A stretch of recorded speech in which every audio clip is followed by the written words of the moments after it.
Breakfast করে ওপরে চলে এসেছি, ঘর ঝাড় দিয়ে নিয়েছি, এখন ঘরটা মুছছি। আর জানো তো এই ঘর ঝাড় দেওয়া মোছা এটা কিন্তু একটা বড় কাজ।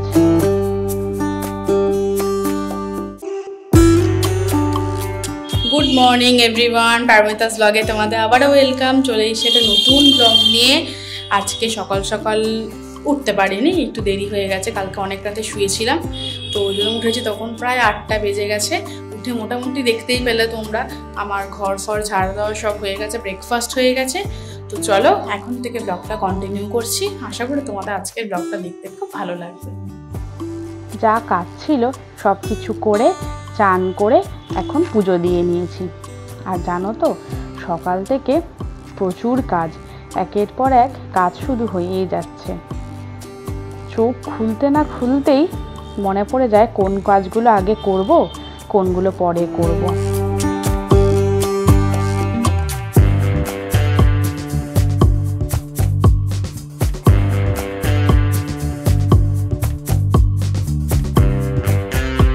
আর বাইরের ওয়েদার তো কখনো বৃষ্টি হচ্ছে, কখনো রোদ উঠছে, তাই এই ওয়েদারে আমি ভাবলাম একটু কফি নিয়ে বসি, তাই একটু কফি নিয়ে বসেছি। তারপর একটু নিচে গেছিলাম, একটু নিচে কিছুক্ষণ হাঁটাহাঁটি করছিলাম, বাবাও ছিল, বাবা একটু গাছের কাজ টাজ করছিল, তাই আমি কিছুক্ষণ নিচে একটু ঘোরাঘুরি করছিলাম। তারপরে ওপরে এসে দেখছি পিসিমণি এসছে, আর যেহেতু সামনে পুজো, পিসিমণি আসা মানেই কিছু না কিছু নিয়ে এসছে। আর এই যে দেখছো ক্রিম রোল বিস্কুটটা, এটাও কিন্তু পিসিমণি আমার জন্যই নিয়ে এসছে। আর পিসিমণি প্রত্যেকবার কিন্তু কোনো না কোনো বিস্কুট নিয়েই আসবে, নয় নোনতা বিস্কুট, নয় বেকারির বিস্কুট। যবে থেকে শুনেছে যে আমার বেকারির বিস্কুট খেতে ভালো লাগে, তবে থেকে ঠিক 1 প্যাকেট করে বিস্কুট যতবারই আসে সাথে করে নিয়ে আসে। আর জানো তো আমার নিজের কোনো পিসি নেই, আমার বাবারা সবাই 5 ভাই, ওই জন্য নিজের কোনো বোনও নেই, তাই আমার নিজের কোনো পিসিও নেই। আর এই বাড়িতে আসার পরে এই পিসিমণির পেয়ে এত ভালোবাসা পেয়ে সত্যিই আমার পিসিমণির অভাবটা না এখন আর মনে হয় না। তারপর তো সবাই মিলে অনেক গল্প হাসাহাসি ইয়ার্কি একটু হলো। তো এইবারে চলো লাঞ্চ করতে হবে, পিসিমণি এসছে, আজকে সবাই মিলে একসাথে লাঞ্চ করব।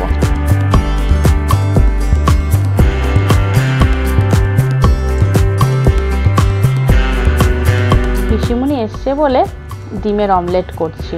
আর পিসিমণি জানো তো মাছ মাংস কিছুই খায় না, এই ডিম ভাজা, আলু সেদ্ধ আর এই যে এখানে ওল সেদ্ধ মাখা হচ্ছে, খুবই সিম্পল খাবার খায়। এখন বাজে বিকেল 5টা, আজকে আর শোয়া হয়নি, জাস্ট একটু বসে গল্প টল্প করছিলাম। আর মা যাবে আজকে হচ্ছে মাসকাবাড়ির মাল আনতে, ওই জন্য আজকে সন্ধ্যাবেলাটা একটু নিচে থাকবো বেশিক্ষণ, কারণ নিচটা তো ফাঁকা থাকে, ওই জন্য নিচে থাকবো। তো এখন নিচে যাই চলো। আর তোমাদের দাদা এখন দোকান খুলবে, আর নিচে কয়েক টুকিটাকি কাজ আছে, ওগুলো করে নিই। তো চলো নিচে গিয়ে আগে একটু চা খাবো, টোস্ট বিস্কুট আছে, আর পিসিমণি এসছে, পিসিমণি এক ধরনের বিস্কুট নিয়ে এসছে, একটু চা খাবো, তারপর এক এক করে কাজ করবো। চা খাওয়ার আগে মনে পড়লো আরে ছাদের গাছগুলোতে জল দেওয়া হয়নি, তাই চটপট চলে এসেছি গাছগুলোতে জল দিতে। আর দেখো প্রত্যেক কটা গাছই কিন্তু বেশ বড় হয়ে গেছে। আর এই জবা গাছটায় জানো তো 12 থেকে 15টা কুড়ি হয়েছে।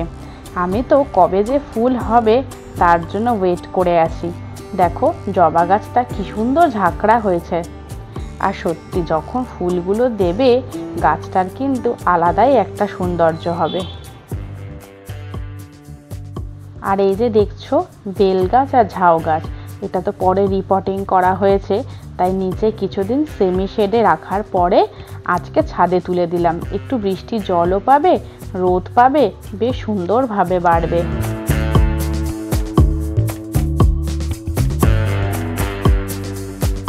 আমি এখন চলে এসেছি সন্ধ্যা দিতে, নিচের সন্ধ্যা দেওয়া হয়ে গেছে, এখন যাচ্ছি তুলসী তলায়। তাহলে চলো চটপট সন্ধ্যাটা দিয়ে নিচে যাই।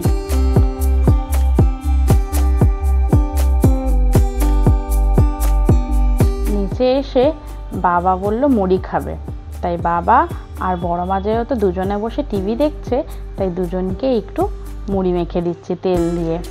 আর বড় মা জানো তো, মানে মুড়ি, চানাচুর, চপ এগুলো খেতে খুবই ভালোবাসে। ওদেরকে দিয়ে আমিও একটু নিজের জন্য মুড়ি মেখে নিয়ে বসেছি। বেশ অনেক দিন বাদে যেন মুড়ি নিয়ে বসলাম।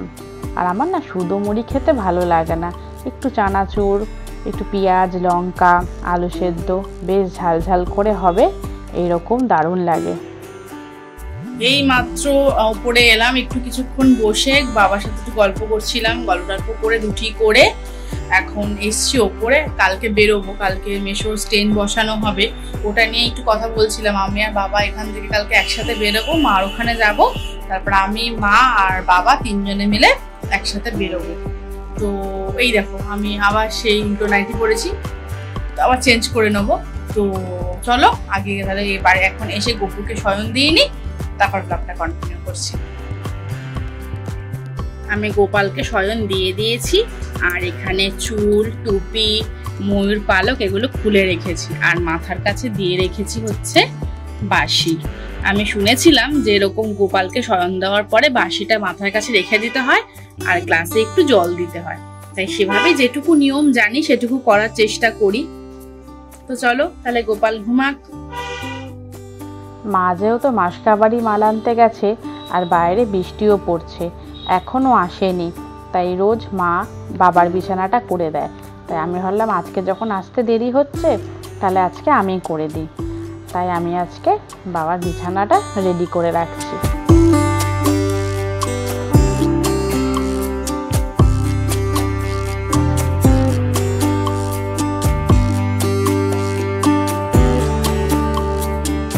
তারপরে বসে পড়েছি ডিনার নিয়ে, আর মাও চলে এসছে। তাহলে চলো ব্লগটা আজকে এখানেই শেষ করছি। সবাই ভালো থেকো, সুস্থ থেকো, নিরাপদে থেকো। আর যারা যারা এখনও আমার পাশে থাকোনি, তারা কিন্তু সাবস্ক্রাইব করে পাশে থেকো। টাটা।